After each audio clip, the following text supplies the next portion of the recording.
Hi, my name is Sam Kirby, and this is my challenge 1 for my assessment badge. And in this, I created a Google form for one of my formative assessments in my Google Classroom. And this is from a student's perspective, so once clicking on this short assignment, I already have it as a tab here.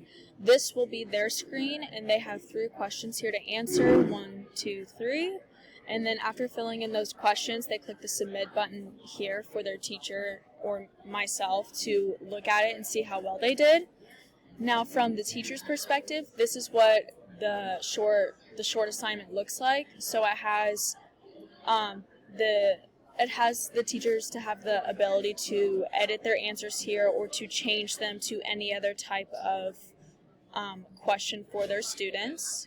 They can add pictures, they can add, if they want the question to be required for the students, they can add any pictures, they can duplicate it.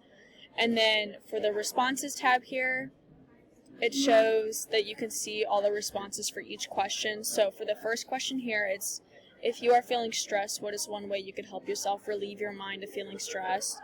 One person said, I take a hot shower and listen to my music, and that always helps, or I lay in bed with my headphones on.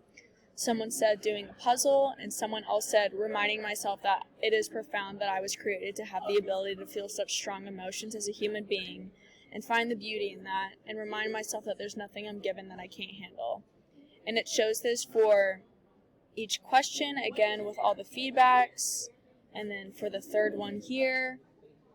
And then, so for the responses, it shows a summary of all of them, and for this question, I didn't have a grade for it, so it doesn't show any points here, but it shows all the responses, the average points, median, the range, and since we were on the question, for the individual, it shows what the Google form looks like for each individual that takes this Google form. And then on the settings here, you can change anything that you want to accommodate to your students or accommodate to yourself. And I'm just scrolling down. And then after that, there's buttons up here where you can customize the theme, preview it for your students, undo something or redo. And then this button has it to send it out to your students for a finalization. And then on this More button, you can make a copy, move to trash, print it, or anything else. And then over here by the short assignment name, you can add it to your Google Drive into a folder, or you can even star it so it shows that it's important. And that is all for my challenge 1 for my assessment badge. Thank you so much.